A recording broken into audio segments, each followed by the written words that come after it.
हर हर महादेव प्रिय दर्शकों, याद रखना वक्त बीतेगा, सपने टूटेंगे, लोग छूटेंगे।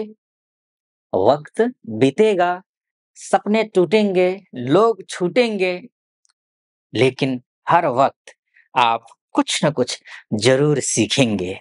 और सीखने की जो आदत है, ये मीन राशि वालों की तो ज़बरदस्त है।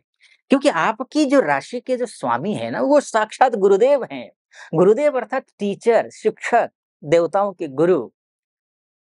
अब आपके राशि के स्वामी ही स्वयं गुरुदेव हों, तो आप तो पढ़ेंगे, लिखेंगे, विद्वान बनेंगे, शिक्षा अच्छी होगी, दीक्षा अच्छी होगी, संस्कार अच्छे होंगे ही। लेकिन आपकी लग्न कुंडली में यानी कि date of birth, time of birth और प्लेस ऑफ बर्थ के हिसाब से जो आपकी कुंडली बनी होगी, उस कुंडली में गुरु अगर खराब स्थिति में हो, षष्ठस्थ हो, त्रिकस्थ हो, पापस्थ हो, नीचस्थ हो, षडबल में, दिग्बल में, कालबल में, चेष्टा बल में, नैसर्गिक बल में, दृग्बल में अगर कमजोर हो, उधर नवांश में, षडांश में, त्रिंशांश में कमजोर हो, तो मानकर चलिए इसका विपरीत होगा। आलस्य से घिरे हुए हैं, पढ़ाई-लिखाई में मन लगता नहीं है, मोबाइल हाथ में आता है, तो नॉलेजेबल चीज़ें जैसे ही आती हैं, सरका देते हैं, फिर वही मनोरंजन की चीज़ें देख रहे होंगे या फिर बेफिज़ूल की चीज़ें जिसके कोई ज्ञान हासिल नहीं होना है, वो चीज़ें देख रहे होंगे। काम करने का मन नहीं लगता, अच्छे लोगों के साथ में उठना-बैठने से डर लगता होगा, नहीं बैठते होंगे, माता-पिता का सम्मान उतना करते नहीं होंगे।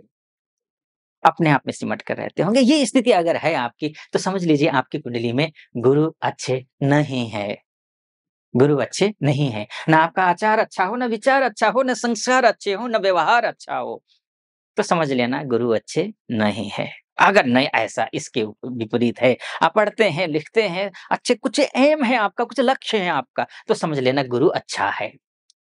माता-पिता को संस्कारों में है, माता-पिता का सम्मान करते हैं, बड़े बुजुर्गों का सम्मान करते हैं, गुरुजनों का सम्मान करते हैं, तो समझ लेना गुरु अच्छा है आपका। तो अगर आपका गुरु अच्छा है, तो ये जो सितंबर का महीना है ना, ये ज़बरदस्त जाने वाला है, ज़बरदस्त होने वाला है।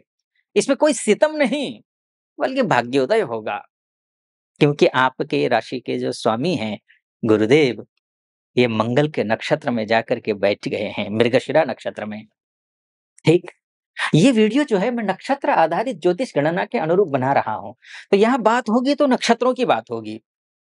तो ये जो नक्षत्र है ना ये आपकी राशि के स्वामी कौन ये गुरुदेव जो है, ये गुरुदेव आपकी राशि से जो है क्या कर रहे हैं?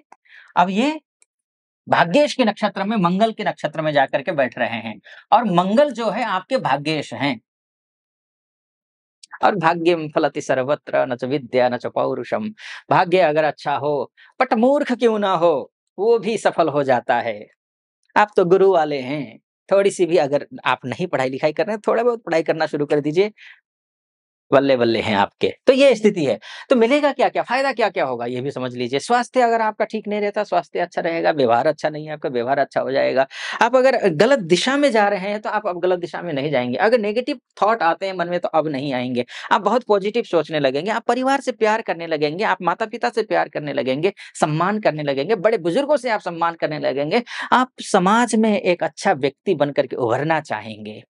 और ऐसे लोगों के साथ में आपका उठना-बैठना होगा क्योंकि इत्तेफ़ाक से ऐसे लोग आपके पास आएँगे भी, आ गए तो ठीक है, नहीं आए तो आपका मन करेगा कि उनके पास जाएँ, बैठें, उनके सानिध्य में कुछ सीखें, कुछ अच्छा करें।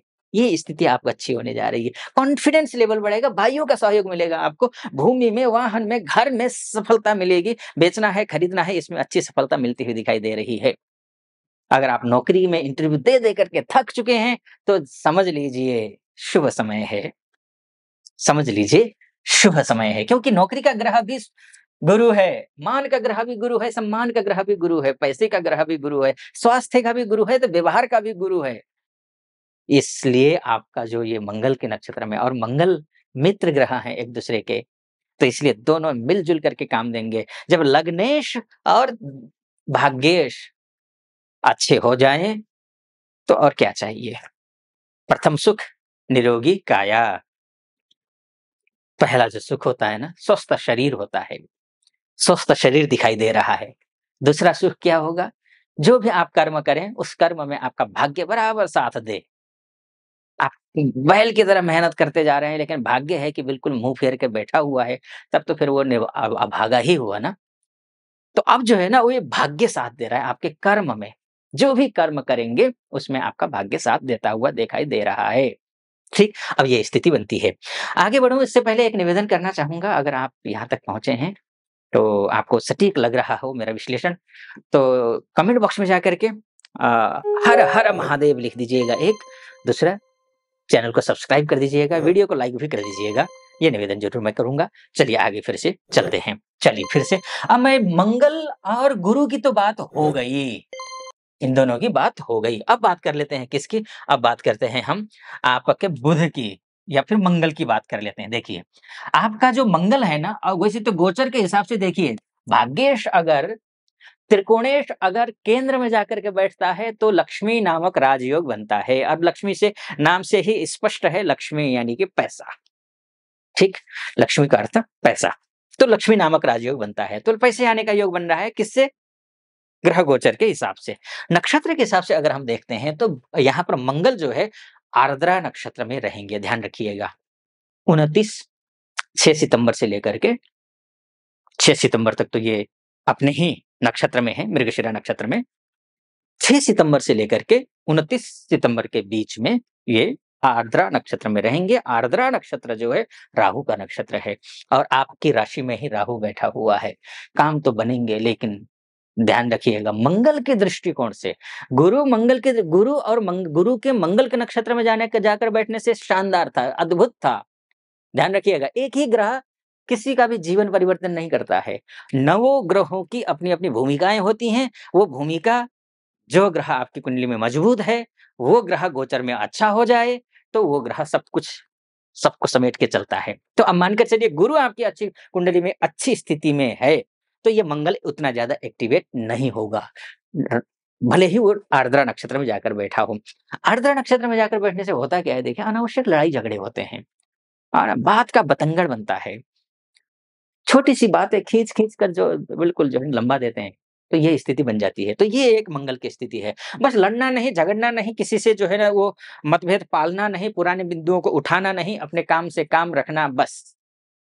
इतना करेंगे तो सफलता आपको सुनिश्चित मिलेगी। टेंशन थोड़ा-सा मंगल देगा। हनुमान जी की पूजा कर लेना।